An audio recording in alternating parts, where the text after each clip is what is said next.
सर्वप्रथम उस गुरु सप्ताह का थोड़ा आपको परिचय दे देते हैं कि हम किसका संदेश लेकर आपके पास आए हैं। वैसे तो आज युवा जागरण का टॉपिक है, लेकिन इस क्षेत्र के युवाओं को देखकर तो बड़ी खुशी हो रही है। बस हमारे यहाँ ये समझा जाता है कि जिनकी एज 18 से 35 साल के बीच में हो, या जो आधार कार्ड में 18 साल के हो जाते हैं वो युवा हो जाते हैं, लेकिन चौरी के क्षेत्र के युवा की एज कम हो गई है, जो 1 साल से 10 साल के बीच में आ गई है। और बहुत खुशी है इन्हें देख करके, ऐसे युवा।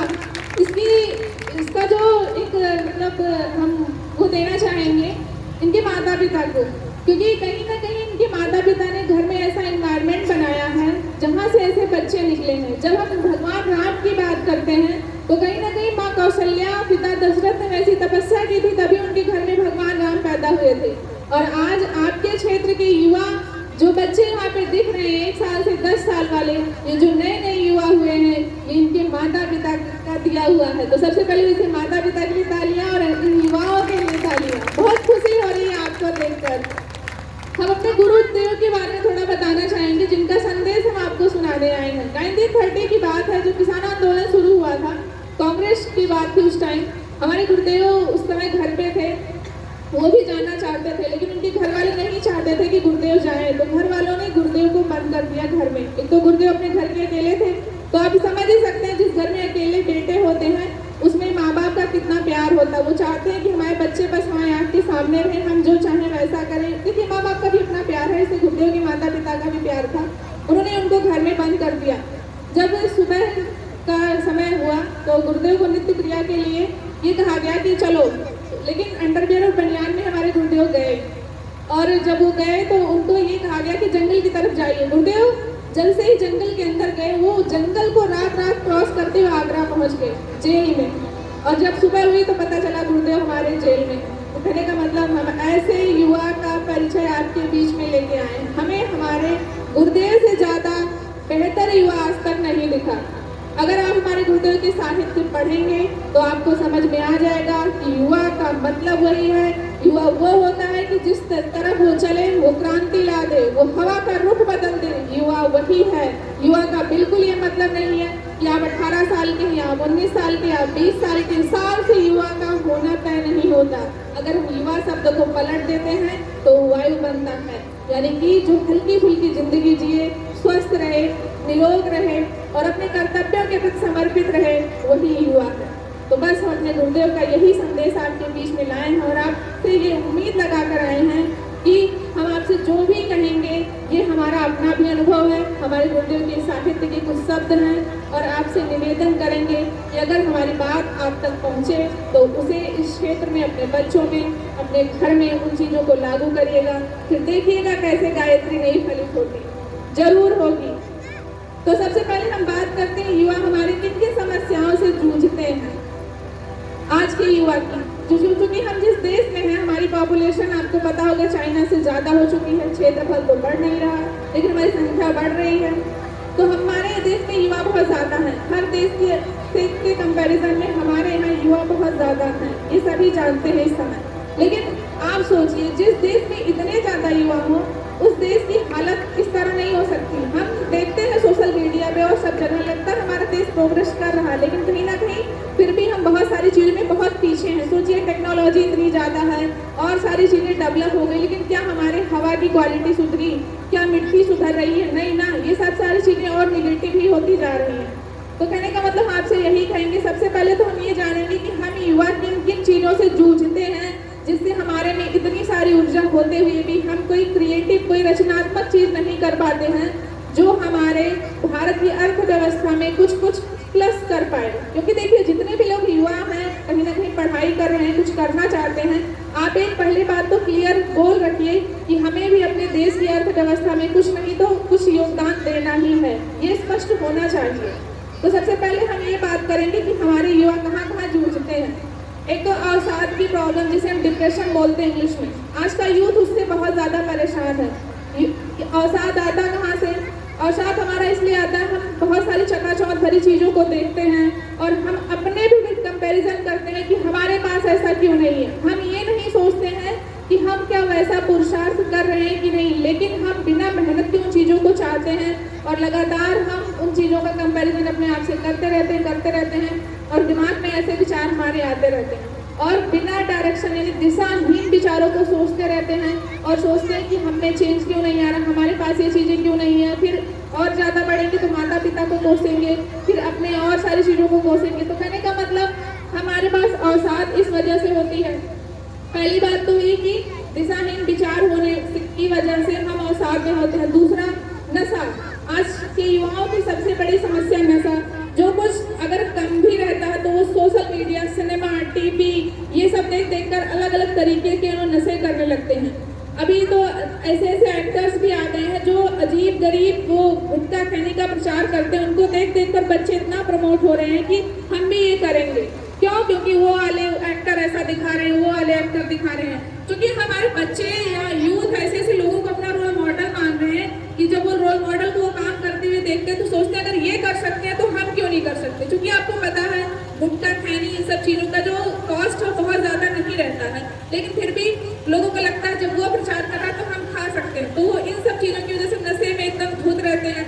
उसके बाद फास्ट फूड खाना, जंक फूड खाना, ये सब खाते हैं तो इससे उनके स्वास्थ्य पे बहुत बैड इफेक्ट होता है। और आजकल तो सोशल मीडिया पे लोगों को एक घूमने का भी शौक चढ़ा है। जहाँ रहते हैं वहाँ तो गंदगी कर ही रहे हैं। अब हिल स्टेशन, माउंटेन्स पे भी जाएंगे तो वहाँ भी गंदगी फैला रहे हैं। तो एक तो ये एडिक्शन है। उसके बाद में अनबैलेंस्ड लाइफ, असंतुलित जीवन। रात में 2 बजे तक फोन चलाएंगे, सुबह 10 बजे तक सोएंगे, फिर उठेंगे, ऐसे करके असंतुलित उनका जीवन है। इससे भी वो परेशान है। फिर उसके बाद में जैसे अब ये तो फैशन की बात करते हैं, अब जिनके रोल मॉडल इतने अजीबो गरीब हैं तो उनके फैशन के तरीके भी बहुत अजीब हैं। माता पिता को भी नई प्रॉब्लम होती है। अभी इन जगहों पे उनके घर के बच्चों को लाओ तो उनको लगेगा नहीं मेरा बच्चा बाबा हो जाएगा, लेकिन वही माता पिता भी उन्हीं का बच्चा अजीब गरीब कपड़े पहन के ऑर्केस्ट्रा या जो भी कह लीजिए डीजे बजते हैं, फूहड़ गानों पे नाचते हैं, उनको बुरा नहीं लगता, तब नहीं बोलते हो। लेकिन अभी यहाँ लाना हो, कुछ बोलना हो, कुछ सिखाना हो, इवन कर्मकांड भी सिखाना हो, गायत्री मंत्र भी कराना हो, तो वही गार्जियन इतना परेशान कर देते हैं कि मैं बता नहीं सकती। नॉनवेज छुड़ाने के लिए और सारी चीज़ों के लिए हमको कितना संघर्ष करना पड़ा 5 सालों में, वो हमको पता। तो बस मैं ये कहूँगी कि फैशन, आज हमारी समस्या फैशन की भी है। लोगों को लगता है मेकअप नहीं करेंगे तो हम अच्छे नहीं दिखेंगे। किसको दिखाना अच्छे हो? कौन देखना है तुम? कौन देखता है तुमको? किसको दिखाना है तुमको अच्छा दिखना है? अरे आप स्किल सीखो, टैलेंट सीखो। आपकी पहचान आपके नॉलेज से होनी चाहिए। आप जहाँ भी बैठे, आप जब बोलना शुरू करें तो लोग ये भूल जाए कि लड़की बोल रही कि लड़का बोल रहा है। आप इतना फोकस, जितने स्किल सीख लीजिए क्योंकि वो लाइफ लॉन्ग चलेंगे। आप जिन लिपापोती के चक्कर में अपना टाइम वेस्ट कर रहे हैं, अपने दिमाग का बहुत सारा हिस्सा खराब कर रहे हैं, वो कुछ समय के बाद चला जाएगा। हमारे सर जी हम लोग कुछ चैप्टर पढ़ाए थे ट्रू ब्यूटी इंटरमीडिएट में, उसमें उन्होंने एक लाइन लिखी थी, फिजिकल ब्यूटी दिखे विद टाइम। आपकी शारीरिक सुंदरता समय के साथ खत्म हो जाएगी, तो उस पर बहुत ज्यादा टाइम वेस्ट करने की जरूरत नहीं है। आज के यूथ चाहे लड़की हो चाहे लड़के हो, फैशन में अपना बहुत समय बर्बाद करते हैं। अपने उनके कपड़े देख लीजिए, अगर माता पिता डांट देते कि बेटा फटे फटे कपड़े मत पहनो, ये मत पहनो, तुमको बड़ा बुरा लगता है। उन्हें लगता है ये तो जनरेशन गैप है, हमारे माता पिता हमारे माइंडसेट नहीं समझते। अरे माता पिता आपको प्यार करते हैं इसलिए टोकते हैं, क्योंकि सोसाइटी का जो वे ऑफ थिंकिंग है, सोचने का, देखने का नजरिया बहुत खराब है, इसलिए वो नहीं चाहते आपके साथ कुछ गलत हो, इसलिए आपको टोका जाता है। माता पिता किसी के दुश्मन नहीं होते। तो सबसे पहली बात, फैशन को अपनी लाइफ से जितना हो कट ऑफ करिए, क्योंकि कहा गया है काप चेष्टा वको ध्यानम स्वान निद्रा तथेषा अल्पहारी गृहत्यागी विद्यार्थी पंच लक्षणम। ऐसे नहीं कहा गया है। आपको अगर माँ सरस्वती की आराधना करनी है तो अपने आप को वैसे योग्य बनाना पड़ता है। तो इसलिए फैशन से आप थोड़ा दूर रहिए। उसके बाद फैमिली और रिलेशन, जैसे आपके माता पिता से रिश्ता कैसा है, क्योंकि आज कंपटीशन का दौर है तो लोगों को बहुत हार्ड वर्क करके पढ़ाई करनी पड़ती है। 10-10 घंटे 15-15 घंटे बच्चे पढ़ते हैं, घर से बाहर भी पढ़ रहे हैं। तो अभिभावक लोगों से मेरा ये निवेदन है कि अगर आपके बच्चे कोई एग्जाम दे रहे हैं, उसमें असफल हो जा रहे हैं तो उन्हें कोसिए नहीं, उनका हौसला बढ़ाइए। देखिए अभी यूपीपी का रिजल्ट आया, उसमें बहुत सारे बच्चे बहुत माइनर मार्क्स से रह गए हैं। तो इसका ये बिल्कुल मतलब नहीं कि वो पढ़ने में अच्छे नहीं है या उन्होंने मेहनत नहीं की। तो मैं आप अभिभावक से ये रिक्वेस्ट करती हूँ कि बच्चों को कभी कोसिए नहीं। अगर वो थोड़ा बहुत कम ज़्यादा नंबर किसी से पा भी जाते हैं तो इसका मतलब ये बिल्कुल नहीं कि बच्चे पढ़ने में अच्छे नहीं हैं। तो अपने बच्चों को कभी भी कोसिए नहीं। और सबसे खास बात, माँओं से निवेदन है कि अपनी लड़कियों को कभी भी नेगेटिव वर्ड मत बोला करिए। जहाँ जाबू देखा बस, ये वर्ड तो कतई ना यूज करो। माँओं से मेरा निवेदन है आपसे, हर बात में ये टोकती है, रीजन उनकी माँ ने उनको ऐसे टोका है इसलिए उनके सॉफ्टवेयर में फिट है, तो वो अपनी बिटिया को भी वैसे बोलती है। मैं आपसे बार बार ये बोलती हूँ कि अपने बच्चों को, चाहे पिता हो चाहे माता हो, आपका बेटा कैसा भी हो, लेकिन कभी उसे बुरे भले वर्ड मत बोले, क्योंकि शब्दों का बहुत प्रभाव होता है बच्चों पे। अगर किसी भी बच्चे को रोज रोज रोज रोज एक ही निगेटिव वर्ड आप बोलेंगे तो एक दिन वो वैसा बनेगा ही बनेगा। उसके बाद हम आप बात करते हैं मिट्टी की। ये हम आपको लाइन टू लाइन क्यों बता रहे हैं, पहले आप समझ लीजिए कि हम किन किन चीज़ों से आपको जोड़ना चाहते हैं, खासकर जो यूथ है, जो कुछ करने वाले हैं। देखिए मिट्टी की गुणवत्ता कितनी खराब हो गई है, कारण फर्टिलाइजर। आप प्रोडक्टिविटी बढ़ाने के लिए इतनी ज़्यादा फर्टिलाइजर यूज कर रहे हैं, इसकी वजह से आपका ज़्यादा बढ़ तो रहा है, पैदावार तो हो रही है, लेकिन क्या उसको खाने से आप स्वस्थ हैं? आज के 10 साल पहले जो लोग खेती करते थे उनकी कंपैरिजन में आज चीज़ें ज़्यादा है आपके पास, लेकिन क्या आप स्वस्थ हैं उनके कंपैरिजन में? आज लोग कितने ज़्यादा बीमार हैं, जबकि सबके पास पैसा है और सारे खाने की चीज़ें। क्यों? क्योंकि जो हम खा रहे हैं उसमें वो चीज़ें, पौष्टिक चीज़ें नहीं है, यही कारण है। और स्वास्थ्य ऑर्गेनिक चीज़ों को खाने से बहुत ज़्यादा मिलता है। उसके बाद पेड़ों की बात करते हैं। हम चाहते हैं कि हमारे घर बहुत बड़े बड़े बन जाए, इसलिए हम लगातार पेड़ों की कटाई करते जा रहे हैं, हम लगाते नहीं हैं। एक अगर छोटा सा पौधा लगाते हैं, उसे ट्री बनने में 10-100 साल से भी ज़्यादा लग जाता है, लेकिन क्या होता है, हम काट देते हैं, जमीन प्लेन हो गई, घर बना लिया। बताइए अगर आपको अनाज खाना तो क्या आप छत पे उगा पाएंगे? क्या छत पे अनाज उगेगा? क्यों किसान वर्ड से आपको इतनी प्रॉब्लम है? वही किसान जिसको आप बड़ी हीन दृष्टि से देखते हैं, अगर वही खेतों में हल ना चलाए तो आपके पेट तक अनाज नहीं आएगा, चाहे आप कितना भी पैसा कमा लीजिए। तो इसलिए हम यूथ से रिक्वेस्ट करेंगे, अगर आप किसी भी फील्ड में फेल हो रहे हैं तो आपके घर में अगर माता पिता की पैतृक संपत्ति है या जमीन है तो उसमें खेती करने से बिल्कुल आप हिचकिए नहीं। टेक्नोलॉजी का इस्तेमाल करिए, नई नई चीज़ें डेवलप हो गई हैं, उसको ले लीजिए, उसके साथ चल के आप खेती करिए। और कभी भी अपने जमीन को नहीं छोड़ना चाहिए, चाहे आप कितने भी बड़े आदमी बन जाए, कितना भी आपके पास पैसा हो जाए, लेकिन आपका जो जमीनी स्तर है उसको कभी मत छोड़िए, वो आपकी बहुत बड़ी ताकत है। शायद आपको ना पता चले, अभी कोविड में आपने देखा कि नहीं देखा, चाहे कोई कितनी भी बड़ी जगह था, भाग के सब अपने घर ही आ रहे थे। तो अगर आपको मजबूती से रहना है तो अपनी हर चीज को वैल्यू करिए। ये तो मैंने आपको लाइन टू लाइन बस कुछ चीजें बताई। अब यूथ का क्या रोल होना चाहिए, कुछ मैंने बता दिया कि यूथ किन किन चीजों से परेशान रहता है। एक और भी आजकल चलता है प्रेम संबंधों के बारे में, इससे भी लोग बहुत त्रस्त हैं। इसका भी बहुत बड़ा कारण सोशल मीडिया है, जो लोगों को उल जुलूल चीजें दिखा करके उनके दिमाग को भ्रमित कर रहा है और उससे उनका जीवन बहुत खराब हो रहा है, सब लोग उससे परेशान हैं। तो यूथ से मेरा ये निवेदन है कि अपनी शक्ति को पहचानिए और अपने विचारों को एक सही दिशा दीजिए। ये तो सारी समस्याएं हुई, अब समाधान क्या हो सकता है? सबसे पहली बात, आप अपने जीवन में एक लक्ष्य बना लीजिए कि मुझे क्या करना है। अगर आप कंपटीशन में, मान लीजिए आप गुरुदेव को नहीं जानते या भगवान को नहीं मानते, चलिए कोई बात नहीं, लेकिन आप अपने लक्ष्य को क्लियर कर लीजिए कि मुझे पढ़कर ये बनना है। और आप एक सीमित समय अपने आप को दीजिए कि 3 साल 4 साल इतने में मुझे इस चीज़ को क्रैक करके यहाँ पर पहुँच जाना। अगर मान लीजिए आप नहीं पहुँच पाते हैं तो क्या करेंगे, उसके बाद में उस चीज़ को छोड़ करके आप कोई दूसरी चीज़ करिए। तो यही नहीं कि हम वहीं फंसे रहेंगे, वहाँ से निकलेंगे नहीं। तो ये तो हुआ कि सब, उसके बाद आप एक लक्ष्य बनाएंगे और उस पर अनवरत चलने की कोशिश करेंगे। दूसरी बात, संतुलित जीवन जिएंगे, जैसे early to bed and early to rise. सुबह कोशिश करिए, अगर आप विद्यार्थी जीवन में हैं, 9 to 12 में है, ग्रेजुएशन में है, कंपटीशन में है, तो कभी भी बिस्तर पे सुबह 10 बजे तक पड़े मत रहिए कि गार्जियन आपको उठाए तब आप उठें। आप सुबह जल्दी उठिए, 2 घंटे पढ़ाई करिए, घर के काम में माता पिता का हाथ बटाइए, उसके बाद में फिर समय निकाल के पढ़ाई करिए, फिर शाम को अपना काम करिए। कहने का मतलब है कि आप एक व्यवस्थित जीवन जिए और अपने हर एक मिनट का ख्याल रखिए। मैंने खुद इन चीज़ों का एक्सपेरिमेंट किया, आपको बड़ी पढ़ाई बातें नहीं बता रहे हैं, हमने अपने जीवन में खुद इन चीज़ों को किया है, अपने बाल संस्कार साल में अप्लाई किया और उसका एक व्यवस्थित रिजल्ट मुझे मिला है। क्योंकि किसी में भी प्रतिभा की, किसी भी चीज़ की कमी नहीं है, अगर आप उस चीज़ को समझ पाते हैं और उस पर इम्प्लीमेंट कर पाते हैं तभी एक सार्थक रिजल्ट आप दे पाएंगे। तो मैंने 2 चीज़ें आपको बताई कि संतुलित जीवन जीजिए और अपना समय प्रबंधन करिए। समय से कोई कटौती नहीं, आप जो भी जहाँ भी खर्चा कर रहे हैं उस चीज़ का पूरा हिसाब रखिए कि इतना घंटे हम यहाँ दिए, इतना घंटे हम यहाँ दिए, ये काम किया। उसके बाद अपने हेल्थ, स्वास्थ्य का बहुत ध्यान रखिए। अगर आपका स्वास्थ्य, मन स्वस्थ है, शरीर स्वस्थ है, तो आप अपने अंदर अच्छे विचारों को ला सकते हैं। अपने खान पान को बहुत व्यवस्थित रखिए। अभी देखिए लोग जंक फूड खाने के लिए बाहर भागते हैं, कुछ भी होगा मार्केट से खा लो, कुछ भी होगा इधर खा लो, बनाएंगे नहीं, बस बाजार का खा लो। आपको नहीं पता आप कितनी गंदी सड़ी चीजें अपने पेट में डाल रहे हैं, और खाएंगे तो बीमार होंगे तो शरीर क्या स्वस्थ रहेगा, तो क्या दिमाग पढ़ाई लगेगा।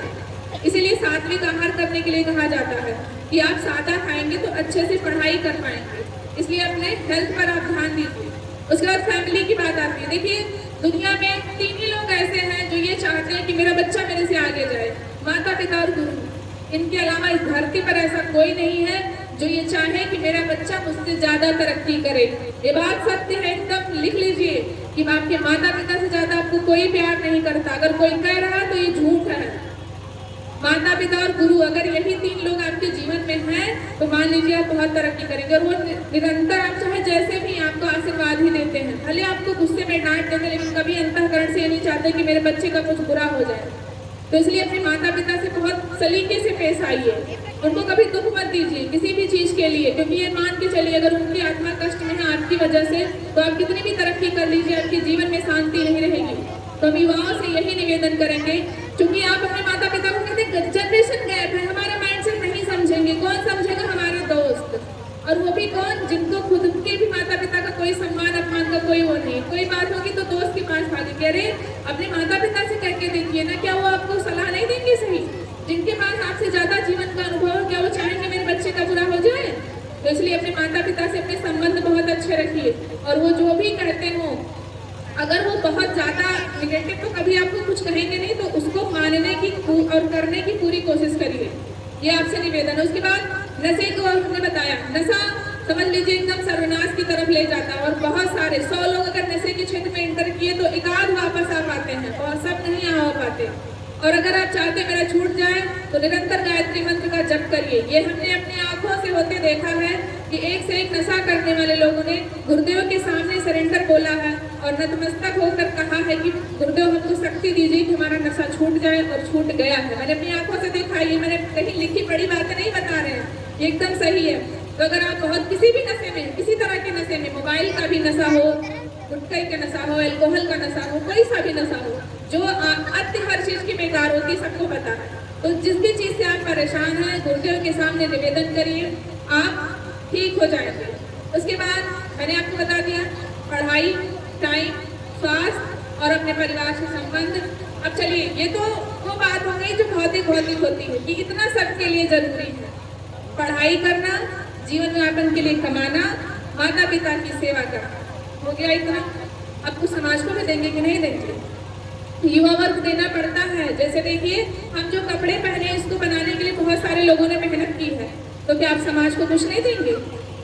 सब्जी वाले के पास जाते हैं, हर जगह जाते हैं, कुछ लोग कहेंगे नहीं हम मेहनत से कमा के रखे, हम क्यों दें? तो जाइए अकेले अपना रह लीजिए। आप कपड़े वाले से जाके कैसे कहेंगे कि क्या उस कपड़े को बनाने में कितने सारे लोगों ने मेहनत की है? तो इसलिए आपके पास अगर कोई भी प्रतिभा है, कुछ भी आपको आ रहा है, तो अपने आसपास सबको सिखाने की पूरी कोशिश करिए। कि जैसे अगर आप अच्छे टीचर हैं, आप पढ़ाना अच्छा जानते हैं, तो अपने आसपास के लोगों को सिखाइए, बताइए।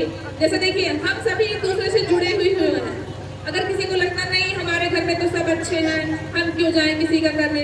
तो देखिए, अगर पूरा एक कम्युनिटी है, समुदाय है, कोई एक घर में कोई बहुत परेशान है, तो क्या बगल वाले सुखी रहेंगे? नहीं ना। किसी के घर में बहुत शोर शराबा हो रहा हो, लड़ाई झगड़ा हो रहा हो, या कोई मर गया हो, किसी को कुछ हो गया हो, और आपका घर उसके बगल में ही हो, तो क्या आप सुख से रह पाएंगे? हो सकता है आप उस ऊर्जा को ना महसूस कर पाए, लेकिन प्रभाव सब पर पड़ता है। और अगर किसी को लगता है कहीं कुछ गड़बड़ हो रहा है, हम क्यों बोले, हमारा क्या जा रहा है, हमसे क्या मतलब, तो एक बात याद रखिए, अगला नंबर आपका भी हो सकता है। यही सोच करके हर गलत चीज के खिलाफ आवाज उठाने की पूरी कोशिश करिए, चाहे आप लड़की हो चाहे आप लड़के हो, कहीं भी कुछ भी गड़बड़ हो रहा हो, और अगर आपको समझ में आ रहा है कि ये चीज नहीं होना चाहिए, तो आप उस पर तुरंत आवाज उठाइए। युवा का मतलब यही होता है।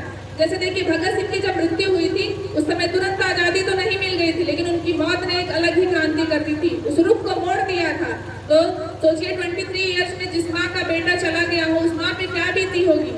तो मैं माओं से भी यही निवेदन करूंगी कि जब भी आप ये समझे कि हाँ हमको बच्चा करना है या हमको बच्चा होने वाला है, तो रील्स देखने की अपेक्षा आप रामायण, महाभारत और गीता ये सब पढ़िए, ताकि आपके बच्चे में वो क्वालिटी इनबिल्ट हो, जिससे समाज को एक अच्छा नागरिक मिले। ये सबकी जिम्मेदारी है, किसी एक की नहीं है। और बुजुर्गों ने जो कहा है, जैसा बोएंगे वैसा ही काटेंगे, तो ये सत्य है। आप देखिए आज के बच्चों को, छोटे छोटे बच्चों को, रोने लगे मोबाइल पकड़ा दो, खाना नहीं खा ले मोबाइल दे दो, चुप नहीं हो रहे मोबाइल दे दो। क्यों? क्योंकि माताओं ने बहुत मोबाइल देखा है। तो उसी का वो इफेक्ट, अभी हम लोग शांति कुंज गए थे, वहाँ पे दीदी का सेशन चल रहा था, उन्होंने लाइव दिखाया था कि मंत्र का और सारी चीजों, साउंड का बेबी भी कितना इफेक्ट होता है। तो बहुत जरूरी है। और हम लड़कियों से सबसे यही कहेंगे, आप पढ़ाई पे विशेष ध्यान दीजिए, अच्छे से पढ़िए, मेहनत से पढ़िए। और मेहनत से पढ़िए का मतलब कि उस सिलेबस मत पढ़िए, आप में चीजों को लेकर कितनी समझ डेवलप हो रही है ये चीज देखिए। और सबसे यही निवेदन है हमारे गुरु से, अपने परिवार को जोड़ लीजिए, जुड़ के रहिए। और युवाओं से तो यही कहेंगे, आप इसको पूजा पाठ मत समझिए। अगर आपको लगता है नहीं हम ये नहीं करेंगे, हम लोग ऐसे हो जाएंगे, आपको बता दें हम अपने गुरु से जुड़े तो हमको क्या मिला। सब लोग यही सोचते होंगे ना, कुछ तो मिला होगा तभी तो ऐसे चले आएंगे इतनी दूर से। हमारे मम्मी पापा गुरुदेव से नहीं जुड़े थे, हम कभी नहीं जानते थे। हमारे बड़े मम्मी पापा गुरुदेव से जुड़े थे, 18-19 साल उनको जुड़े हो गया है, दीक्षा लिए। उनके यहाँ बुक्स आती थी, वही किताबें हमने पढ़ी और केवल पढ़ा, क्लास 7 से पढ़ा, ग्रेजुएशन कर लिया, तब जाके हमने गुरुदेव को देखा कि ये ही है जिनकी किताब हम पढ़ते हैं। और पढ़ा ही नहीं, उसमें से बहुत सारी चीजें हम फॉलो भी करते गए, क्योंकि मुझे लगा कि ये चीजें सही है। और मैं सबसे यही कहूँगी, अपने से प्रश्न पूछा करिए। जब भी, जैसे देखिए अभी कोई बिल्ली रास्ता काट देगी, सब कहिए रुक जाओ, अभी कुछ बुरा हो जाएगा, किसी दूसरे को जाने दो, तब हम पीछे से चलेंगे। अरे इतने डरपोक हैं, इतने अंधविश्वासी हैं, नेवला रास्ता काट दे, रुक जाओ, किसी को जाने दो तब हम चले। अब आप पिता होकर के 60 साल के होकर के इतने घोर अंधविश्वास में जी रहे हैं, तो बच्चा देख रहा ना क्योंकि पापा कहते हैं पहले दूसरे जाए तो तब हम चले। क्या दे रहे हैं आप अपने बच्चों को? तो बच्चा भी वैसे ही होगा। मृतक भोज कोई ले लीजिए, कोई एक प्यारा मर जाए, उसके बाद में सबको लड्डू खिलाएं, ये गड़बड़ है कि नहीं? तो बंद करने के लिए हिम्मत कौन करेगा? युवा करेंगे। 60 साल वालों युवाओं की हम बात नहीं कर रहे हैं, जो अपने आप को युवा कह रहे हैं, तो ये जिम्मेदारी भी समझिए। केवल वही एक्सीलेटर जो टाइट करते हैं वो युवा की पहचान नहीं है, शादियों में जो अश्लीलता करते हैं वो युवा की पहचान नहीं, कोई लड़की जा रही है उसको देख के कमेंट पास करते हैं वो युवा नहीं है। युवा का मतलब ही यही है, कहीं कुछ गड़बड़ परंपराएं चल रही है तो उसके खिलाफ में बोलिए, क्योंकि लड़कियां बोलती हैं तो लोगों को सहा नहीं जाता, वो कहते हैं देखो देखो ये बोल रही है, तो कम से कम आप लोग बोलिए, क्योंकि राजकुमार की ज्यादा सुनी जाती है, ये बात सबको पता होगा। घर में अगर बेटे बेटी 2 साथ पाल रहे हो तो देखिए हर मामले में राजकुमार को आगे, राजकुमार 8 बजे तक सो रहे, सो भैया राजकुमार है, सोने दो, भैया को पानी दे दो, 8 बजे रात में भी आते तो भैया को खाना दे दो। क्यों है ऐसा? तो राजकुमारों की जिम्मेदारी भी तो ज्यादा होनी चाहिए। कभी देखा है नशा क्यों प्रमोट होता है? किसी के भी घर में नशेड़ी हो जो एल्कोहल करते हो, देखना रात में जब पी के आते तो वही माएं कितना धीरे से दरवाजा खोलते हो, घर के अंदर कर देती कि पड़ोसी को ना पता चले। किसने बढ़ाया? माएं बढ़ाई कि नहीं? जिस दिन उसने पहली बार किया था, अगर तुमने पटक के मारा तो मम्मी लोग को क्या उनकी इतनी हिम्मत होती? उसको समझ में आ जाता कि मुझे ये काम दोबारा नहीं करना, नहीं तो मुझे घर में एंट्री नहीं मिलेगी। वो चुप्पे से खाना खिलाना, वो घर में बिठा देना, आपने उस चीज को बढ़ावा दिया जो आज इतना विकराल रूप होगा। मैं आपको अपने अंदर की वेदना बता दूं, ऐसे ऐसे घर के बच्चे मेरे घर आते हैं, जब बताते हैं तो मुझे इतना कष्ट होता है कि मैं क्या करूं। उसका बच्चों पे कितना साइड इफेक्ट होता है। आपका एक बिगड़ा हुआ बच्चा, सब कहेंगे बिगड़ गए शादी कर दो, शादी हो जाती है, उस एक इंसान की वजह से वो जो लड़की आती है उसका पूरा भविष्य खराब हो जाता है, उससे जो बच्चा होता है उस बच्चे पे कितना बैड इफेक्ट होता है। तो एक गड़बड़ परवरिश से कितने सारे लोग प्रभावित हुए, आपने देखा कि नहीं? तो ये जिम्मेदारी बहुत बड़ी है, इसको ऐसे हल्के में मत ले लीजिए। माँ जीजाबाई ने इतनी हिम्मत की थी तब शिवाजी ऐसे बने थे, ऐसे नहीं हो गया था। तो इस जिम्मेदारी को सबको समझना पड़ेगा। और मैं युवाओं से बार बार इसलिए कह रही हूँ क्योंकि आप लोग अपने आप को एडवांस कहते हैं, मॉडर्न कहते हैं, बहुत आगे हैं हम, ये कहते हैं, तो कुछ आगे वाला काम भी तो करिए। अगर आपको देखना हो युवा कैसे, तो शांति कुंज में चलिए, कभी मौका लगे। यहाँ से अब तो दुर्गेश भैया हैं, आप उनसे कहिए, भैया सबकी व्यवस्था करेंगे, सब लोग यहाँ से चलिए, देखिए वहाँ 60 साल के युवा ऐसे काम करते हैं, ऐसे खेलते हैं, ऐसे बोलते हैं कि आप चौंक जाएंगे। 25 साल वाले डर जाते हैं कि अरे बाप रे ये लोग इतने एनर्जेटिक कैसे हैं, क्योंकि उन्होंने सात्विक लाइफ स्टाइल जी, उन्होंने कभी नशा नहीं किया, उन्होंने अच्छे विचारों को जिया है, तब वो ऐसे हैं। और हम जितने भी यूथ हैं सबसे यही कहेंगे, जो लोग भी पढ़ाई के टाइम में है गुरुदेव को पढ़िए, गुरुदेव को जीने की कोशिश करिए। अगर आपको नहीं समझ में आता तो विचारों को देखिए कि हम जब किसी से बात करते हैं, कोई काम करते हैं तो कैसे विचार आते हैं। कभी ये मत सोचिएगा कि ईमानदारी से जिएंगे तो परेशान रहेंगे, अगर ज़्यादा अच्छे से जीना है तो धोखाधड़ी करना पड़ेगा। ये बात याद रखिए, जिसने धोखाधड़ी से बनाई है एक दिन ऐसे ठह जाएगी। याद है नोटबंदी? नोटबंदी याद है या भूल गया? नोटबंदी देखा था कैसे लोग अपने पैसे वैसे फेंक रहे थे, जैसे लग रहा था कोई कीड़ा घुस गया हो घर में, भाव भैया घर में से फेंको। ऐसे ही कोविड आया, कोविड ने सबको दिखा दिया कि आपसे भी ज्यादा सर्वशक्तिमान शक्ति इस धरा पे मौजूद है, जिसके सामने सबको सरेंडर होना पड़ेगा। अगर उस सबक से भी आपने सीख नहीं ली है तो उससे भी बड़ी महामारी आएगी और आपको बदलना पड़ेगा, क्योंकि युग निर्माण होकर रहेगा, ये हमारे गुरुदेव ने कहा है। और जो उसमें बाधा बढ़ेगा वो कुचला जाएगा, ये निश्चित है। इसलिए युवाओं को बुलाया जा रहा है। जो हमने ये पीली वर्दी पहनी है, ये ऐसी वर्दी नहीं है, ये बिल्कुल वही वर्दी है जैसे डिफेंस में लोग रहते हैं। तो वो डिफेंस में केवल बॉर्डर पे सुरक्षा करते हैं। ये जो आपको दिया गया है, ये अपने आसपास पूरे गांव, पूरे मोहल्ले की देखभाल के लिए दिया गया है। इसको पहनिए और इस जिम्मेदारी को समझिए और निभाइए, और डरिए नहीं। कोई आपके सामने टिक नहीं पाएगा। जो अच्छे विचार जी नहीं पा रहा वो आपको क्या सिखाएगा? जो लोग अभी नेवले बिल्ली तक टिके हुए आपको रोक पाएंगे? इसलिए डरिए नहीं। आप बस अपने आचरण को और अपने गुरुदेव की कही गई बातों को जिए। कोई मुश्किल नहीं है। मैंने 5 साल केवल अपने गुरुदेव को जिया है और उन चीजों को छोड़ा है, लेकिन उसके बदले में जो मुझे मिला है वो इतना अनमोल है कि मैं बता नहीं सकती। और मैं वेदना उन लड़कियों से भी कह रही हूँ कि अम्माओं से भी निवेदन है कि आप अपने को किसी से कम मत समझिए। ऐसी परवरिश करिए, ऐसे बच्चे पैदा करिए कि समाज के नागरिक बनकर जब वो निकले तो लोग सोचने पर मजबूर हो जाए कि किसके बच्चे हैं, कहाँ से आए हैं। और अपने गुरु का परिचय मैं कैसे दूं? उस गुरु से जुड़कर मेरा जीवन धन्य हो गया। आपसे मैं यही बता रही थी कि गुरुदेव से जुड़ के मुझे क्या मिला। देखिए, हमारी माता जी बहुत अच्छी है, बहुत, मतलब मैं क्या, कोई योद्धा को देखना हो तो कभी मेरी माता नहीं आएंगी तो मैं आपको उनसे मिलवाऊंगी। एक बहुत सशक्त महिला। आज मैं जो भी कुछ भी हूँ उन्हीं की वजह से। हमारे सर जी जब हमारे घर आते थे तो हमेशा कहते थे जो 5 फुट का इंसान मेरे पास खड़ा है वो मेरे आपकी माँ की बदौलत है। जो कुछ भी आपके पास आपकी माँ की बदौलत। तब मुझे समझ में नहीं आता था, लेकिन आज सच में समझ में आता है। वो एक ऐसी महिला है कि मेरे दरवाजे पर कोई भी आ जाए तो कभी खाली हाथ नहीं जाता। स्वामी विवेकानंद जी ने एक बात थी कि दिव्यता देखनी है तो भारत की माताओं में देखिए। मेरी माता जो बिल्कुल वैसी है, मतलब इतनी दयालु प्रकृति की मैं क्या कहूँ, इतनी सहनशील, इतनी जबरदस्त कि उनकी एनर्जी, मतलब जो बुक्स में गुरुदेव की पढ़ के चीजों को समझ पाए मेरी माँ ऐसे अंदाज में बता देती है। तो ये जान लीजिए कि जो जैसे रहते हैं, अपने बच्चों को जैसा एनवायरनमेंट देते हैं, उनके बच्चे वैसे होते हैं। तो इसलिए समाज को, वातावरण को और सारी चीजों को जिम्मेदार ठहराने से पहले आप अपने आप से पूछिए कि क्या हमने वो जिम्मेदारी पूरी की? जवाब आपको खुद मिल जाएगा। इसलिए मैं सबसे अपील करती हूँ, अभी कोलकाता में जो इंसिडेंट हुआ था, क्या उससे आपका दिल नहीं दहला? हम लड़कियों को ज्यादा खतरा किससे है? लड़कों से ना। इसलिए तो लोग, मम्मी पापा सब डरते हैं कि हमारे बच्चे बाहर ना जाएं। तो क्या लड़के लोग इतने स्वाभिमानी नहीं है कि आप अच्छे से जीवन जिए? हम आपके बगल में बैठे तो हमें सेफ महसूस हो कि जैसे मेरा घर में भाई है वैसे ये भी हमारा भाई है। क्या आप ऐसे व्यक्तित्व तो नहीं बन सकते हैं? क्या ये इतना मुश्किल है कि आपको देखकर हमको डर लग रहा है? ये लाज की बात होनी चाहिए। हमारे घर में जब बेटा पैदा होता है लोग बहुत खुश होते हैं, और अगर उन्हीं बेटों से हम बेटियां, हम सब लोग डरने लगे तो क्या ये शर्म की बात नहीं है?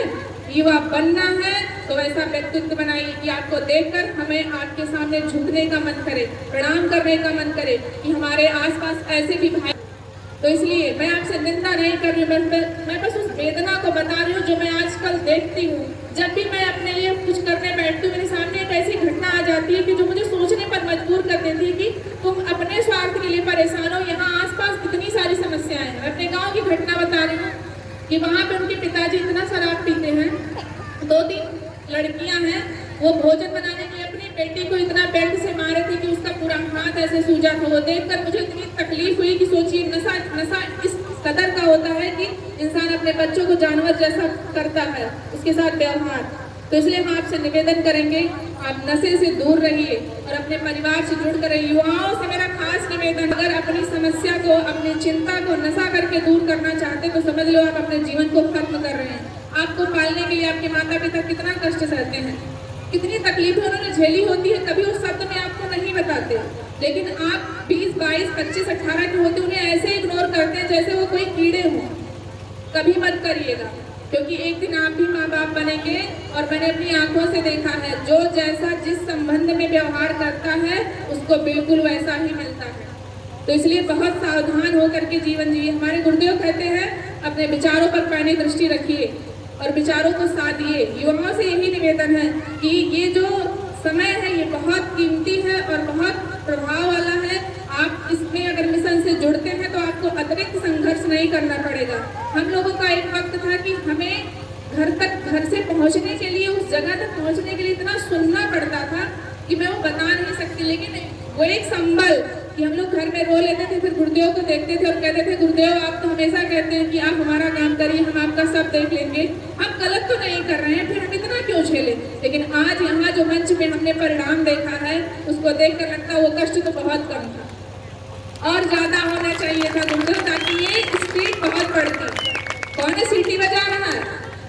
कौन है? दोबारा करिए हो बेटा। अब जो भी है आपने किया ये ठीक नहीं है, ये कोई महफिल नहीं है। हाँ तो मैं युवाओं से यही कह रही थी कि आप अपने आप को साथ लीजिए और हमारे गुरुदेव से जुड़ जाइए।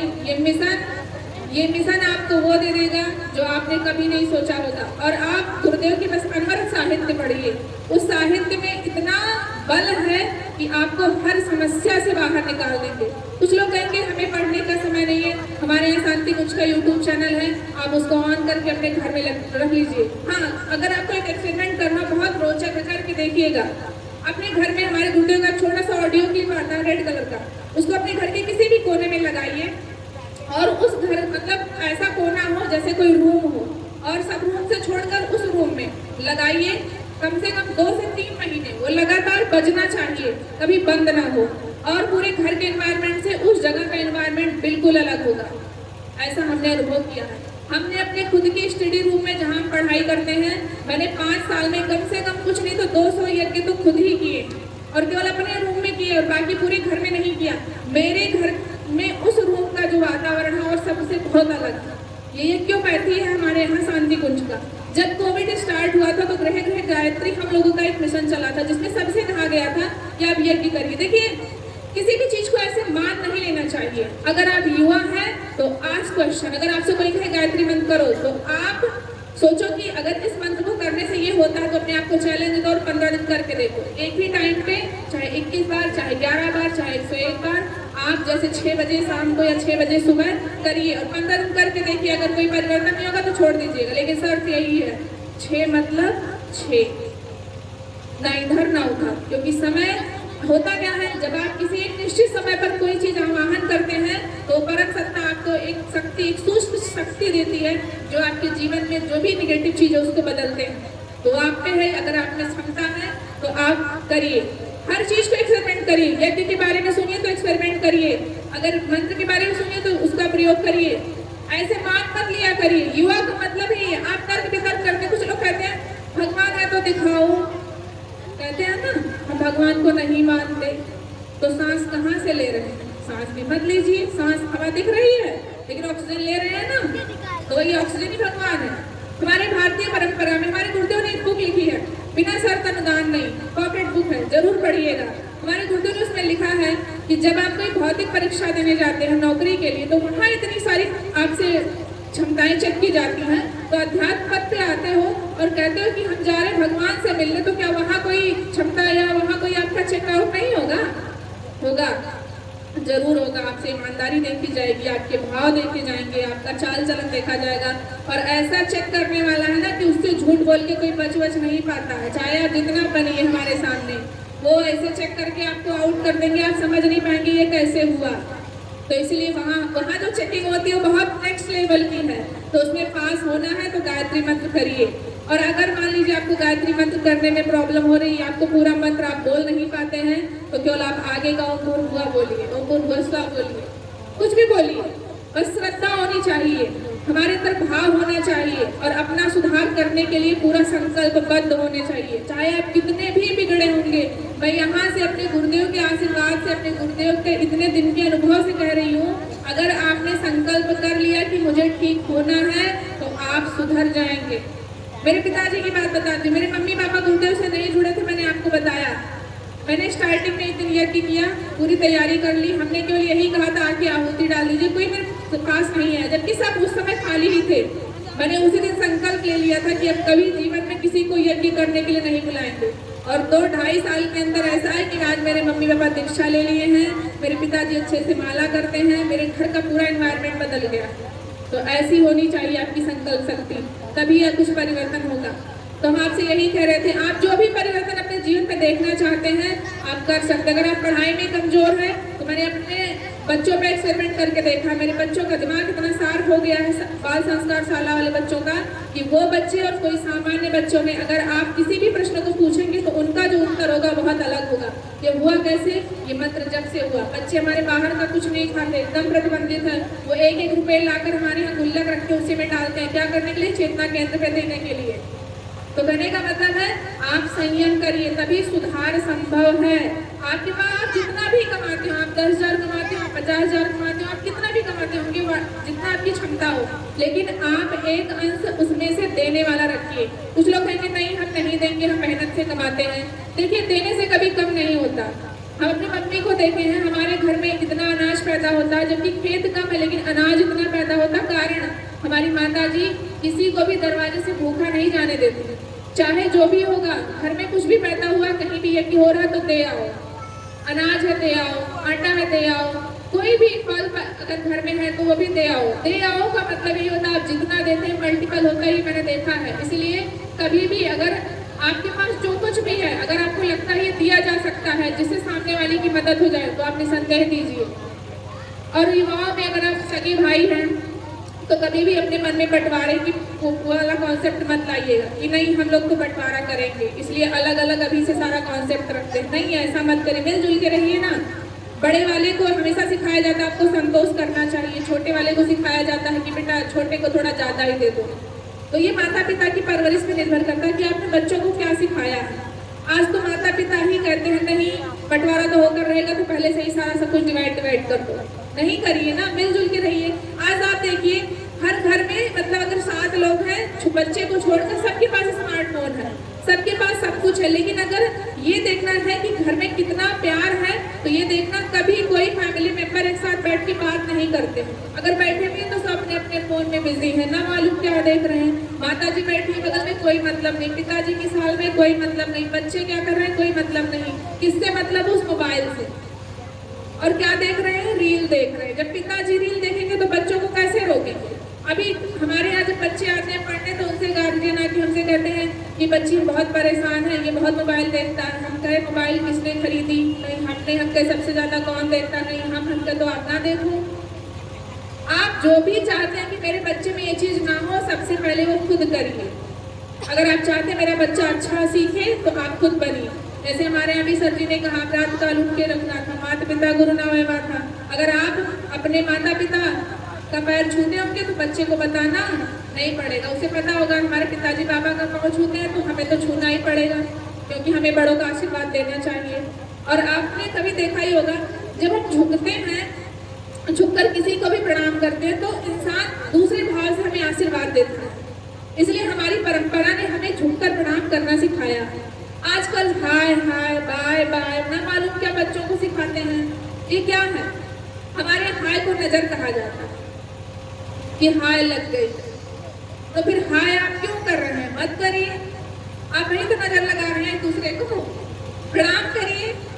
या आप जो भी अपने शब्द में ईश्वर का नाम लेते थे, हमारे यहाँ आज पापा लोग कहते हैं ना जय राम, क्यों कहा जाता है? एक तो प्रभु का नाम ले लिए, मन खुश हो गया। लेकिन अभी बच्चे क्या करेंगे? हाय बाय पता नहीं क्या क्या करते हैं। और गार्जियन कहते मेरा बच्चा बड़ा मॉडर्न है, क्योंकि CBSE में पढ़ता है, यूपी बोर्ड से नहीं है, वो प्राइमरी में थोड़ी पढ़ता है। कहाँ पढ़ता है? CBSE बोर्ड में। और उसे हिंदी के मामले में कुछ नहीं पता, उसको हिंदी ही नहीं आती, बाकी सारे सब्जेक्ट आते हैं। मैं खुद पढ़ाती हूँ, मुझे बहुत अच्छे से नॉलेज है। CBSE बोर्ड के बच्चों को हिंदी में बहुत प्रॉब्लम होती है। अभी यहाँ हम लोगों के एरिया में काफी ठीक है, अभी आप शहरों में चले जाइए, वहाँ के बच्चे हिंदी लिख नहीं पाते बड़े क्लासेस के। तो बताइए हिंदुस्तान में रह करके अगर आपको अपनी मातृभाषा से प्यार नहीं है तो हम आपको क्या ही सिखा देंगे? कौन सा धर्म बता देंगे? और जो बचा कुचा था वो तो सिनेमा ने चौपट कर दिया है। एक से एक पिक्चर बना देंगे कि लोगों के दिमाग में संस्थाओं को लेकर के नेगेटिविटी भर रहे हैं, ताकि जो लोग जुड़कर कुछ करना भी चाहें उनका भी जड़ खत्म कर दो। ये बात याद रखिए, किसी भी देश को गिराने के लिए उसके यहाँ से धर्म को हटा दीजिए, सब खत्म। लोग कहेंगे नहीं संविधान में सब लिखा है। क्या संविधान में प्रेम करना सिखाया गया है? कि माता पिता से कैसे प्रेम करें, उसमें अधिकार की बात की गई है। लेकिन हमारे धर्म में कर्तव्य की बात की जाती है। धर्म का सीधा संबंध ही कर्तव्य से है। इसीलिए हमारे गुरुदेव भी बार बार कहते हैं कि आप कर्तव्य की बात करिए, अधिकार की नहीं। लेकिन आज की जनरेशन खाली अधिकार की बात करती है, कर्तव्य की नहीं। इसीलिए परिवारों में इतना कलेश है, माता पिता बच्चों में इतना मतभेद आ गया है। तो ये हमारा आप सबका दायित्व है कि हम उनके सामने खुद अच्छा एग्जाम्पल बने, फिर हमें बताने की जरूरत नहीं पड़ेगी। हम यहाँ से इतना बोल इसीलिए रहे हैं क्योंकि हम लोग भी जहाँ जहाँ जाते हैं हर घर में यही प्रॉब्लम है कि सबके पास सब कुछ है, लेकिन परिवार में आपसी तालमेल नहीं है, प्रेम नहीं है, आपस में ही इतना कलेश है कि बाहर वाले दुश्मन की जरूरत ही नहीं है। भाई भाई से ही इतना ज्यादा मतलब एंटी हो गए कि जैसे लगता है ये कोई दुश्मन है, इनसे इनका नाता नहीं। सोचिए एक ही माँ बाप के आप इतने सारे बच्चे बचपन में साथ पले बढ़े, अचानक ऐसा क्या हो गया कि आप उनको देखना नहीं चाह रहे, वो आपको देखना नहीं चाह रहे। लालच, अहंकार, ईर्ष्या, द्वेष, ये सब बढ़ गया। तो ये सब कहाँ से होगा? आप अच्छी जगह से जुड़ जाइए, अच्छे विचारों से जुड़िए और उस परम पिता से जुड़िए। हमेशा उनके सामने नतमस्तक रहिए कि ईश्वर आपने हमें जो दिया बहुत ज्यादा दिया है। युवा जागरण में हमने आपसे जो भी निवेदन किया यही कहा, आप फैशन से सावधान रहिए, नशे से सावधान रहिए, मोबाइल से सावधान रहिए, परिवार में मिलकर रहिए। कोई भी समस्या हो अपने माता पिता से सबसे पहले कहिए, किसी बाहर वाले से कहने से अच्छा अपने माँ बाप से कहिए। हो सकता है वो उस समय आपको डांटे, लेकिन ये बात याद रखिए वो बहुत सार्थक और बहुत सटीक आपको सुझाव देंगे। कहीं भी ऐसा प्रोग्राम हो अपने बच्चों को जरूर लेकर आइए। हमारे यहाँ एक अजीब सा कॉन्सेप्ट बन गया कि जब बूढ़े हो जाएंगे, जब दांत गिर जाएगा तब भगवान का नाम लेंगे। ये बताइए, जो बच्चे स्टार्टिंग में बचपन से नहीं कुछ सीखे रहेंगे या 50, 60 साल 70 तक बीत जाएंगे तो क्या उनको ईश्वर समझ में आएंगे? जितने भी घर में बुजुर्ग होंगे, मैं उन्हें कुछ कह नहीं रही हूँ, नथा मत लीजिएगा, लेकिन देख लीजिएगा उन्हें जीवन में जिसको राम का नाम नहीं पता है वो अभी भी सास बहू में झगड़ा ही चल रहा है। क्योंकि अगर सासू माँ स्टार्टिंग से उन चीजों पे होंगी या बहू उन चीजों को सीखी होगी तो एडजस्ट कर लेंगे, उस घर से कभी शोर नहीं सुनाई देगा। फिर वही लोग अपने घर की बातों को दूसरे से कहते हैं तो तीसरे को पता चलता है, चौथे को पता चलता है, ऐसे पूरे गाँव को पता चल जाता है कि उस घर में चल क्या रहा। तो क्या घर की बात को आके सुना लेकिन आपने बांटा? ये सब चीजें कब खत्म होंगी? जब आप खुद समझदार हो जाएंगे कि देखिए हर इंसान दूसरे से अलग है, तो हम समझ के चलेंगे तो चीजें खराब नहीं होंगी। तो जितने भी युवा लोग हैं, जो भी मैंने यहाँ से आपसे कहा, बस एक निवेदन समझिएगा। बहुत सारी चीजें आपको बताने के लिए है, लेकिन हम यही बताएंगे कि इस मिशन से जुड़िए। इस मिशन का उद्देश्य यही है कि हमारे समाज में एक अच्छा समाज बने जहाँ हम सभी मिलकर रहें, चाहे युवा हो, चाहे माता पिता हो, चाहे बच्चे हो, हम सभी साथ रहें। इसलिए हमारे इस परिवार का नाम भी गायत्री परिवार है, कोई संगठन नहीं है, क्योंकि परिवार में हर बड़े छोटे बुजुर्ग और हम सभी मिलकर रहते हैं। कभी भी शांति कुछ जाने का मौका मिले आप जरूर जाइएगा, आपको लगेगा ही नहीं कि हम कहीं अलग आए हैं। इतना प्यार है उस प्रांगण में, इतना आपको अच्छा लगेगा और आप इतना कुछ सीख के आएंगे कि मैं क्या ही कहूँ। वहाँ पढ़ाई भी होती है, 1 से 12 तक बच्चे पढ़ते हैं। फिर उसके बाद अगर आपको अपर पढ़ाई करनी है तो वहाँ की यूनिवर्सिटी भी है, उसका एंट्रेंस होता है, आप वहाँ जाकर के पढ़ सकते हैं। वहाँ के प्रांगण में आप बहुत कुछ सीखेंगे। अभी शंखनाद हुआ था, हम लोग गए थे, उसमें 165 लोग हम लोग बस्ती से, अमेठी से, परशुरामपुर से गए थे और वहाँ खंडवा मध्य प्रदेश की दीदी लोग आए थे, 420 लगभग हम 700 कुछ लोग थे। और हम लोगों का शंखनाद था स्टेडियम में, खेल महोत्सव होना था देहरादून में 38 का, वहाँ हम लोगों को इनवाइट किया गया था। हम सभी लोग गए थे शंखनाद में। तो कहने का मतलब है ये कोई पूजा पाठ की पद्धति नहीं, क्योंकि युवाओं को पूजा पाठ से थोड़ी चिढ़ है। देखिए चिड़िए नहीं, पूजा पाठ एक कर्मकांड है। जब हम भी गायत्री मंत्र करते हैं, यज्ञ करते हैं, तो वो हमारा स्वतः का परिष्करण होता है। आप अपनी कमियों को भी देखा करिए ना। जो पूजा पाठ में जितनी आप गायत्री मंत्र करेंगे स्टार्टिंग में, आपके जीवन में भूचाल सा मचेगा। तो डरिएगा नहीं, अगर आपने कभी गायत्री मंत्र नहीं किया होगा तो डरना नहीं, क्योंकि गायत्री मंत्र मतलब वैसे जैसे मजबूत से झाड़ उछल गई हो तेज से। अब जितनी गंदगी बटोरी होगी सब बाहर निकलेगी, तो हो सकता है जैसे आंख बंद हो, देश भर का खाना पीना लड़ाई सब कुछ आ जाएगा सिवाय गुरुदेव के। तो इसे डरिएगा नहीं। गायत्री माता तो नहीं आएंगी, ये निश्चित है। अगर आपने कभी नहीं किया है तो पहला मंत्र जपते ही जैसे लगेगा अरे भगवान ये क्या हो गया है, क्योंकि गायत्री मंत्र सीधे हर एक आर्गन पे आपके एकदम अटैक करता पड़ता है जिसको कहते हो, वहाँ से जितना आपने बटोरा होगा सब बाहर निकलेगा। तो परेशान मत होइएगा, अगर आपने ज़्यादा बटोरा होगा तो थोड़ा ज़्यादा समय लगेगा, कम बटोरा होगा तो कम समय लगेगा। एक समय ऐसा आएगा जब आपका अंतःकरण एकदम निर्मल होगा और उसके बाद अगर आप अपने आंखों को बंद करेंगे तो सीधे हमारे गुरुदेव के आपके दर्शन होंगे। और पता है हमारे गुरुदेव भले शरीर से नहीं है, लेकिन अगर आप में श्रद्धा उनके प्रति जाग गई, आप कितने भी परेशान हो, कोई भी परिस्थिति हो, आप बस आंख बंद करके उनको याद कर लीजिएगा, वो ऐसा लगेगा जैसे कोई अंदर से हमको बल दे रहा है कि बेटा तू चल, परेशान मत हो, हम तुम्हारे साथ हैं। मैं अपने 5 साल के अनुभव को बता रही हूँ। मैंने 2 बच्चों से बाल संस्कार शाला शुरू की थी। आज ऑन रिकॉर्ड मेरे पास 150 बच्चे हो गए थे। हर घर से बच्चे मेरे पास आए और हर घर में हमारे गुरुदेव की प्रतिमा पहुंची, साहित्य पहुंचे। हमने नहीं किया, हमारे बच्चों ने किया। उनको इतना प्यार है हमारे गुरु से, इसलिए आज छोटे छोटे बच्चों को देखकर हमें उनकी याद आ गई कि कभी ऐसा दौर था जब हम शुरू किए थे। आज तो वो लोग 12th पास करके कोई बीटेक कर रहे हैं, कोई कुछ कर रहे हैं, लेकिन ऐसे शुरू हुआ था।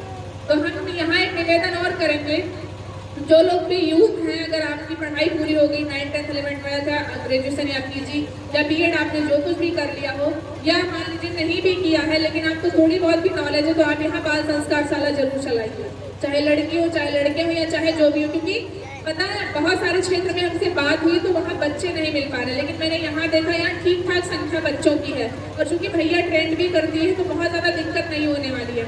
तो अगर आपको लगता है कि इस मिशन में हम क्या कर सकते हैं, तो हमारे यहाँ अभियान चलते हैं। आप अंशदान से दे सकते हैं, हमारे युग चेतना केंद्र पे आप अन्नदान दे सकते हैं। आप अपने टैलेंट में, जैसे अगर आप पढ़ने में अच्छे हैं तो जैसे मैंने भी बताया बाल संस्कार शाला, यहाँ पे बाल संस्कार शाला चला सकते हैं। अगर आपको लगता है नहीं हमारे वृक्षारोपण का अभियान चलता है, आप उसमें जुड़ के अभियान चलाइए। हमारे यहाँ दीवार लेखन भी शुरू होने वाला, अगर आप अच्छा लिखते हैं तो उसमें आ जाइए। कहने का मतलब है आप अपने 24 घंटे में से 1 घंटे जरूर ईश्वर को दीजिए। अगर आपको कुछ नहीं आ रहा, हमारे यहाँ अखंड ज्योति युग निर्माण योजना आती है, उससे जुड़ जाइए, अपने आसपास पाठक बनाइए। अगर मान लीजिए कोई पढ़ नहीं पा रहा, आपके पास समय बचता है, तो आप खुद पढ़िए और अपने परिवार को पढ़ के सुनाइए। मैं आप सबसे निवेदन करती हूँ, पुराने जमाने में ऐसा होता था कि रामचरितमानस कोई एक पढ़ता था, परिवार के सदस्य बैठ के सुनते थे। मैंने ऐसा सुना है और देखा भी, और उसका एक सार्थक परिणाम भी होता था। तो वैसे ही अगर आप रामचरितमानस नहीं पढ़ पा रहे हैं तो गुरुदेव के साहित्य ले लीजिए। जो भी परिवार में आपकी बात को सुनते हैं, खासकर युवाओं को तो जरूर सुनाइए। गुरुदेव के साहित्य लीजिए, उसको पढ़िए और पेज बाय पेज उसको बताते जाइए। देखिए हम जैसा पढ़ते हैं, जिस चरित्र को पढ़ते हैं, उसका प्रभाव हमारे ऊपर पड़ता है। हम आपको ये बात पूरे भरोसे के साथ क्यों कह रहे हैं, क्योंकि हमारे गुरुदेव ने जिन शब्दों को लिखा है वो कोई शब्द नहीं, एक ऐसी ऊर्जा है जिसको पढ़ने के बाद आपके अंदर एक अजीब सी हलचल होगी। आपको लगेगा अच्छा ऐसा भी हो सकता है, क्या सच में ऐसा होगा? आप करने के लिए बाध्य हो जाएंगे, आप सोचने के लिए बाध्य हो जाएंगे कि क्या सच में ऐसा हो सकता है। हमारे गुरुदेव अंधविश्वास को एक तरह से खारिज करते हैं। जैसे मैंने अभी आपको बिल्ली न्योले का बताया, हमारे गुरुदेव कहते हैं कि अगर ग्रह नक्षत्र के बदलने से चीजें इस तरह बदलती तो जब भी कोविड आया था, क्या उस समय ग्रह नक्षत्र को नहीं ठीक किया जा सकता था? बताइए, आपको सोचना चाहिए। शादियां होती हैं तो लोग जन्म कुंडली पिलाने भिड़े रहते हैं। अगर आपको गुण कर्म स्वभाव देखना चाहिए, कुंडली पिलाने से क्या होगा? हो सकता है अगर कोई फर्जी कुंडली दे दे तो क्या कर लेंगे आप? 26 गुण मिलाएंगे, 28 गुण मिलाएंगे, 58 मालूम क्या है। आप सामने वाले का गुण कर्म स्वभाव देखिए। जब भी आपको कभी वर्ग का चयन करना, हमारे गुरुदेव ने उस पर भी बुक लिखी है। कोई ऐसा पक्ष नहीं है जिस पर गुरुदेव ने किताबें ना लिखी हो। तो इसलिए हमारा निवेदन है, आप जिस भी चीज से परेशान हैं उसका आप बुक ढूंढिए, गुरुदेव का अच्छे से पढ़िए और उसको समझिए और उसके अनुसार आपको निर्णय लेने की शक्ति मिल जाएगी। चाहे आप जो भी जानना चाहिए, कोई भी पक्ष हो, मतलब मैं क्या ही कहूँ, जितने भी बार मैं कहीं भी जाती हूँ तो गुरुदेव के सारे साहित्य ढूंढती हूँ। ऐसा कोई बिंदु आज तक मुझे नहीं मिला जो ऐसा लगा हो कि काश गुरुदेव इस पे लिखे थे तो हम पढ़ लेते। गुरुदेव ने सब लिखा है। अब युवा कुछ क्वेश्चन पूछते हैं, जैसे उनसे प्रणाम करने को कहा जाता है तो कहते हैं हम क्यों करें, हम तो बाय ही करेंगे। देखिए क्यों का जवाब ये है, हमारे माता पिता हमको जन्म देते हैं, पालते पोसते हैं, बड़ा करते हैं, तो हमारी संस्कृति ये सिखाती है कि हमें जो भी कुछ भी कोई देता है तो वो हमारे लिए भगवान होता है। जिसमें देने का गुण होता है वो देवता होता है। इसलिए हमें अपने माता पिता का सम्मान करना चाहिए, पहला जवाब। दूसरा ये कहते हैं कि नहीं हम इन चीजों को कैसे मान लें, क्यों करें। अब आपने देखा होगा होली, उसमें दीपावली पे हम लोगों के घर में जाता होता उस पे दीपक रखते हैं, नल पे दीपक रखते हैं, जहाँ गाय बांधी जाती है वहाँ दीपक रखते हैं, खेत में दीपक रखते हैं। इसका कारण क्या है? देखिए, नल हमको पानी देता है, बिना पानी के हम रह नहीं सकते, इसलिए हम उसका सम्मान करने के लिए उस चीज़ को रखते हैं। पुराने ज़माने में जाते से वो निकालते थे, आटा निकालते थे, इसलिए उस पर रखते हैं क्योंकि वहाँ से हमको अनाज खाने को मिल रहा था। ऐसे खेत हमको, धरती में हमको अनाज देती है, इसलिए उनके सम्मान में हम रखते हैं। तो कहने का मतलब हमारी संस्कृति ही हमें ये सिखाती है कि जो कोई हमें कुछ देता है उसका सम्मान करने के लिए हमें झुकना बेहद ज़रूरी है। अब कुछ लोग प्रणाम करेंगे तो कहाँ, यहाँ, मतलब झुकते झुकते झुके तो यहाँ झुके। अरे भाई, आप युवा हैं, क्या है युवा? कहते हैं ना हम युवा हैं, हम तो ये कर देंगे, वो कर देंगे, दुनिया बदल देंगे। पहले प्रणाम करना सीख लीजिए, थोड़ा झुक जाइए। अब भाई, माता पिता से प्रणाम करने में शर्म नहीं आनी चाहिए। कुछ लोग तो इतने मोटे हो जाएंगे, कैसे झुके, कम खाइए, क्या करिए। और वो जो निकल रहा है पेट, उसके लिए रिस्पॉन्सिबल क्या है पता है आपका? भाई जंक फूड। पुराने जमाने के बुजुर्गों को देख लीजिए, उनका पेट क्या निकला है। अभी 28, 27 वालों का शरीर देख लो, एकदम बेडौल, इधर उधर दाएं बाएं, इतना चर्बी झूल रहा है कि आप देख के डर जाएंगे। 25 के होने के बाद 50 के लगेंगे। तो इसलिए शरीर ही स्वस्थ कर लीजिए ताकि प्रणाम करने में आसानी हो। और जंक फूड कम खाइए, नहीं तो ऐसी ऐसी बीमारी होगी कि आप 60 तक भी नहीं पहुंच पाएंगे। कहने में मुझे बुरा भी लग रहा है, लेकिन क्या करें, आज 35, 36 की एज वालों को हार्ट अटैक आ रहा है। कारण यही आपका खान पान। क्योंकि देखिए, एक उम्र होती है जो बेहतर मेहनत मांगती है, श्रम मांगती है। आज के युवा श्रम से भागते हैं, सोचते हैं बस ऐसे बैठे रहे, रिमोट हाथ में हो, कोई खाना भी खिला दे, हमें हिलना ना पड़े। और जो लोग ऐसा जीवन जी रहे, उन्हें लगता है हम बहुत बड़े आदमी हैं, हमारे इतना बड़ा आदमी कोई नहीं है। फिर जब ओवर वेट हो जाएंगे तो चलेंगे जिम में। कहाँ? जिम में क्या करते? पसीना बहाना। तो इससे बढ़िया पढ़ने ही मत दीजिए। और जिसकी भी बॉडी से पसीना नहीं निकलता, ये मान के चलिए आने वाले समय में आपको भयंकर बीमारी होगी, क्योंकि पसीने से जितना आपके शरीर में गंदगी होती है सब निकल जाती है। कुछ लोग तो पसीना ना निकले इसके लिए भी उपाय करते हैं, क्रीम लगाते हैं देश भर का। अब ये बताइए, जो हम खा नहीं सकते क्या हमें उसे लगाना उचित होगा? क्रीम खाते हैं तो लगाते क्यों?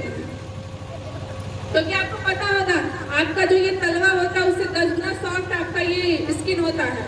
और जो भी क्रीम आप लगाते हैं, चाहे वो कितनी भी महंगी हो, बट उसमें इतना केमिकल रहता है कि एक दिन वो हार्म करेगा ही करेगा।